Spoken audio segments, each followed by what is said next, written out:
Bata pa lamang ako at tulad ng iba na pakalat-kalat sa lansangan o di kaya naman ay busy ang magulang o hugin at kung minsan ay jumijinggol pa sa short at pag talagang inaalat ay inaabot ng ebaklos. Ay ang ate ko na ang nakita kong tumayong ina para sa akin. Iyon ay dahil sa pag-aaruga na kanyang ibinigay sa akin na di tulad ng iba na kulang sa aruga. At sa aking patuloy na paglaki, si ate ang siyang gumabay sa akin hanggang sa pati ang butas.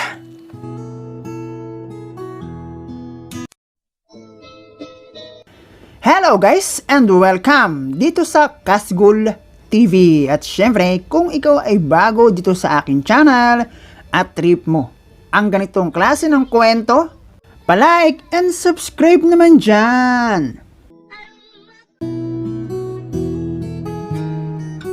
5 taon ang tanda sa akin ng kapatid ko at ate ng buhay ko.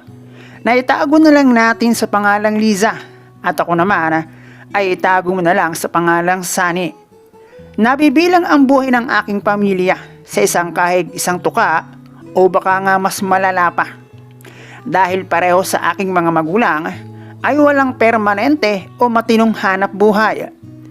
Pagbabarker o pagkukonstruksyon ang kinagisnan kong hanap buhay ng aking papa at si mama naman ay pagtitendera sa palengke at kung minsan ay pagtanggap ng labada mula sa may mga kaya naming kapitbahay. Wala sa squatter area pero ganun ang itsura ng bahay meron kami. Yerong bubong na maraming butas na kailangan namin ang mag-abang at magsahod ng lata, timba o kung ano man ang panahod meron kami sa bahay dahil kung hindi, makikipagpatintero kami sa patak ng tubig kapag maulan. Pinagtagpi-tagping yero at plywood na dingding ng bahay. Yung tipong kahit mga ahas, kasya sa laki ng butas at kagamitan sa kusina na di hamak ay mas maganda pa ang pakainan ng aso ng aming kapitbahay. Swerte na kung magawa namin na makumpleto ang agahan, tanghalian at hapunan. Mahirap pero kailangan namin ang masanay. Mahirap ang ganoong klase ng pamumuhay. Maraming kulang. Yung klase ng pamumuhay na mapapasana all ka na lang para sa buhay ng ibang tao. Walang sariling banyo, loob ng bahay na pagpasok mo ng pintuan kita mo na lahat. Meron namang kortina na siyang nagsisilbing divider. Pintuan ng bahay na kapag hindi ka nag-ingat, maaaring masugatan o di kaya naman maipit ka. Klase ng pamumuhay na madalas kailangan mo talaga ang magsariling diskarte para magkalaman ng tiyana. Mga gamit na paborito mo na dahil iyon lang ang choice meron ka. Bagamat ganun ng klase ng pamumuhay meron kami, ay nakayapak naman ako ng paaralan. At kahit hindi ako nakatapos ng elementary, ay nandiyan naman ang ate Liza para magturo sa akin na alam kong di hamak ay mas marami ng hirap na dinaanan kumpara sa akin dahil sa layo ng agwat ng edad namin. At nag-push sa akin para kahit paano ay magsikap akong matuto na sumulat at bumasa para hindi ako maloko ng ibang tao. Noong ako ay magkaisip, si ate Liza ang kinamulatan kong nagluwal sa akin. Yun ay dahil simula nang ako ay magkaisip, si ate Liza na ang nakikita ng aking mata na laging andyan para sa akin. Bukod doon, mas madalas kong kasama si ate Liza kaysa kay mama. At si ate Liza ang tumatayo bilang aking abogado laban sa lahat. Mula sa aking pagkabata hanggang sa mabinyagan ako upang tawagin na isang tunay na lalaki, ay si ate Liza pa rin ang umalalay sa akin sa kung paano ba mag-asikaso. Yung tipong alam ko sa aking sarili na wala na akong pwedeng ipagmalaki. Bagay na si ate naman ay ganun din, lalo na sa klase ng aming pamumuhay. Loob ng bahay na wala ka namang ibang pwedeng pagtaguan, kortina na pag nahigit sa flooring pupulutin. At kung minsan mapapahiyaw ka na lang sa gulat. At nagiging libre lamang ang lahat kung kailan wala ng tao. Noong magkatrabaho si ate Liza, ayun medyo naging maayos-ayos. Hindi naman kasi sa pang-aano Pakiramdam ko talaga tinitipid kami ng aming mga magulang. Kung hindi ako nagkakamali, ay 14 years old ako nang makasama isang beses ni Papa para magkonstruksyon.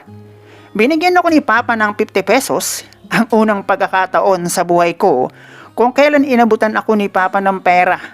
Dahil ang madalas naman na magbigay sa akin, si Ate Liza.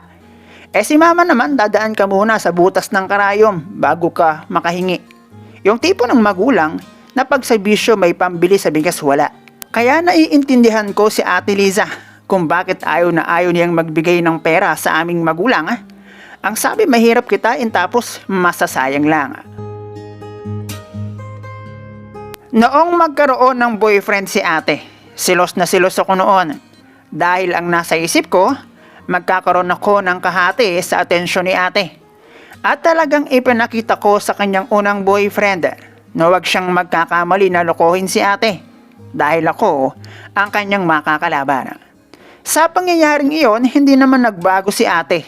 At paliwanag ni Ate Liza sa akin, hindi na kami mga bata.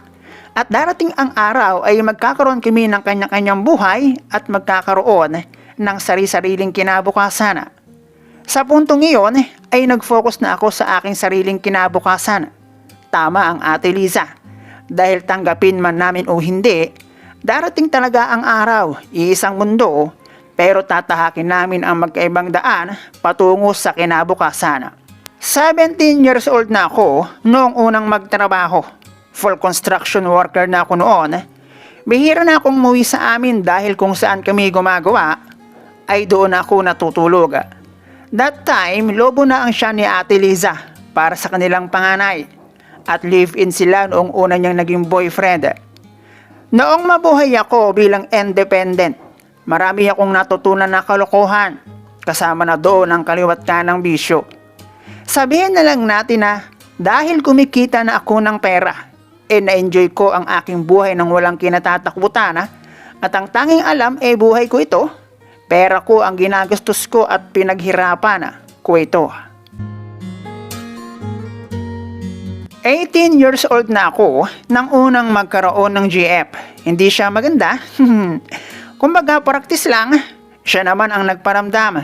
Effortless naman ang naging ligawan. Matry lang kung ano ba feeling ng merong jowa. Tumagal ng 3 taon ang aming relasyon at mukhang napasubo yata ako dahil inakala kong siya na ang aking magiging asawa. 3 years ba naman? Hindi ako ang nakauna sa kanya pero siya ang nakauna sa akin.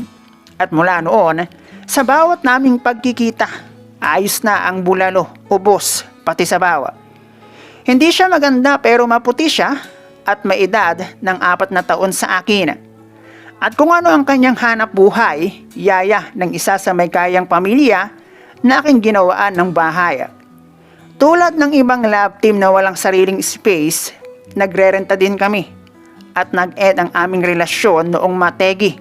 Di umano ang kanyang papa at umuwi siya ng probinsya. Sa aking pagiging construction worker, naging masterpiece ko ang pagiging mason carpenter. At dahil doon, marami akong nakilalang maid, yaya at cook o di kaya naman mga single mom o mga dalagang anak ng mga nagpapagawa ng bahay sa akin. Ako lang naman yung trabahador na pagkatapos ng gawa, hindi mo iisiping panday di paleta, pala kun martilyo pala ang hanap buhay. Di sa pagyayabang, malinis ako sa katawan dahil ito ang aking puhunan.